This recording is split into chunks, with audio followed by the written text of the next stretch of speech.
बघा, ह्याला योगायोग म्हणायचा की मुद्दाम केलंय म्हणायचं हा विचार करणं गरजेचं आहे.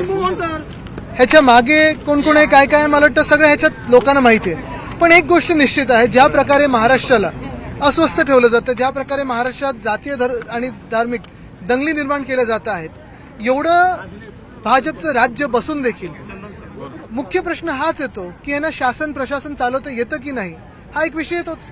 कारण अनेक वर्ष ज्या ज्या शहरांमध्ये दंगली घडल्या नव्हत्या त्या शहरांमध्ये दंगली घडायला लागलेल्या आहेत. ज्या शहरांमध्ये गुन्हेगारी नव्हती तिथे गुन्हेगारी वाढायला लागलेली आहे. मुंबईसारख्या शहरामध्ये जिथे माझ्या आजोबांनी गँगवर पूर्ण संपून टाकलेलं, वंदनीय हिंदू सम्राट बाळासाहेब ठाकरेंनी गँगवर संपून टाकलेलं, तिथे 3-3 शूटआउट व्हायला लागलेत 6 महिन्यांमध्ये. मला वाटतं हे सरकारचं अपयश, याच्याशिवाय दुसरं काहीच नाही आहे. आणि भाजपची नेहमीच एक भूमिका राहिलेली आहे की ज्या राज्यांमध्ये शासन करता नाहीत, लोकांना योजना नवीन देता येत नाही, तिथे दंगली निर्माण करा, तिथे जातीय वाद असेल, धार्मिक वाद असेल निर्माण करा, म्हणजे लोक त्याच्यात व्यस्त राहतात आणि प्रश्न विचारत नाहीत. मुंबईचा प्रश्न आहे. राज ठाकरे आणि एकनाथ शिंदे यांची काल भेट झाली. कदाचित एक नवीन समीकरण मुंबई महापालिकेच्या दृष्टिकोनातून पाहायला मिळते, कारण भाजप या दोन्ही पक्षांना सोबत घेताना दिसत नाहीये. त्यामुळे बघा, एक ह्याच्यात महत्वाचं, मला वाटतं भेटीवर मी बोलणार नाही कारण आम्ही जास्ती महत्व देत नाही, पण आज एशनशी गटाचे जे गद्दार गँग लीडर आहेत ते गावी जाणार आहेत. चंद्र आज मला माहित नाही काय कुठच्या दशेत आहे, पण नक्कीच नाराजी नाट्य सुरू झालेलं आहे. आणि नाराजी नाट्य सुरू झालं की गावी जाऊन प्रॅक्टिस करून येतात परत. भाषण करू दिलं नाही म्हणून एक नाराजी होती. भाषण, फंड, सगळं म्हणजे जे आमच्यावर चालायचं ते तिथेच. नुसतं एवढंच सांगेन मी, त्यांच्या अवतीभोवती जे भाजपचे महानेते बसतात त्यांनी काळजी घ्यावी, हे अनुभवातून मी सांगतो. शिवसेना यांची जर युती झाली, आम्ही दिलसे लढतो आणि एशनशी गटाशी कोणाची युती झाली तरी एशनशी गटाने जसं महाराष्ट्र लुटलेलं आहे ते लोकांना माहिती. मराठी मतं एकत्र होतील जर.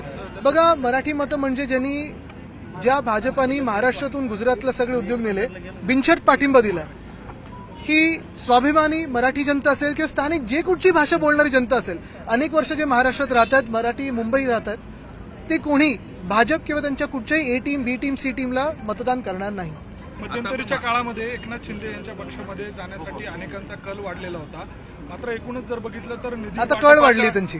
आता निधी वाटपामध्ये देखील काही बघा, तुम्हाला एक सांगतो, त्याच्यामुळे लोक जात नाही. तुम्ही एक लक्षात घ्या, अनेक प्रश्न जे विधानभवनात उपस्थित केले गेले सत्ताधारी बाकांवरनं, एशनशी गट भाजपच्याच काही मंत्र्यांवर बोलत होता आणि भाजपचे काही आमदार हे ठाण्यातले भ्रष्टाचार, मग कोस्टल रोडचं असेल, तिकडच्या रस्त्यांचं असेल, प्रशासन ठाण्याचं कसं चाललंय, महानगरपालिकेचं, ह्याच्यावर आता भ्रष्टाचार काढायला लागलेले आहेत. आणि मुख्य गोष्ट हीच आहे की अंतर्गत जो वाद आहे तो आता चव्हाट्यावर यायला लागलाय. आपण पाहतोय रस्त्यावर तो वाद यायला लागलाय. मध्ये राऊतसाहेब जे बोललेत कॅबिनेटमधलं ते सत्य आहे. आणि बाचाबाची जी आहे ती व्हायला लागलेली, ती लोकांसमोर येते. मुळात एशनशी गट तिथे गेलं का होतं, कारण डाग त्यांच्यावर बसले होते आणि सगळे जेलमधून वाचायला, एक तर भाजपमध्ये ना तर जेलमध्ये, हीच योजना भाजपची होती, ती भाजपमध्ये गेले होते. त्यांचं नशीब एवढंच की चोरलेलं धनुष्यबाण त्यांच्या हाती मिळालं. आता काही दिवसांपासून साहेब ठाण्यात देखील जनता दरबार भाजपने चालू केलेले, आपण कसं बघताय? मी बघण्यापेक्षा भाजप कसं बघतंय हे जास्त इंटरेस्टिंग आहे. किती परिणाम या सगळ्या प्रयोगाचा होईल असं वाटतं? बघा, हे प्रयोग नाहीत, हे परिणामासाठी आम्ही करत नाहीये. पण आज चांगली गोष्ट ही आहे की प्रत्येक पक्षाला हिंदू सम्राटांशिवाय पर्याय नाहीये. सगळे पक्ष माझ्या आजोबांचे फोटो लावतात, पण काही चोर फोटो लावत आहेत, ह्याचं दुःख नक्कीच आहे. आणि स्वतःच्या वडिलांचा फोटो लावला त्यांना लाज वाटते म्हणून आमचं नाव घेतात. स्वतःच्या वडिलांचं नाव घ्यायला लाज वाटत नसती तर एशनशी वगैरे स्वतःच्या वडिलांचं नाव लावत असते, पण दुसऱ्यांचे वडील चोरायचे. मला वाटतं ते कुणाल गामराने पण मस्त दाखवलेलं त्याच्यात. शिवसेनेकडनं मोर्चे काढले जातात वॉर्ड ऑफिसच्या बाहेर, अनेक जणांना पोलीस ताब्यात घेतात. काल शिवसेना भवन इथे सुद्धा मोर्चा झाला. नक्कीच, पण आम्ही मोर्चा कशासाठी काढत होतो? जनता त्रस्त आहे पाणी टंचाईवरनं.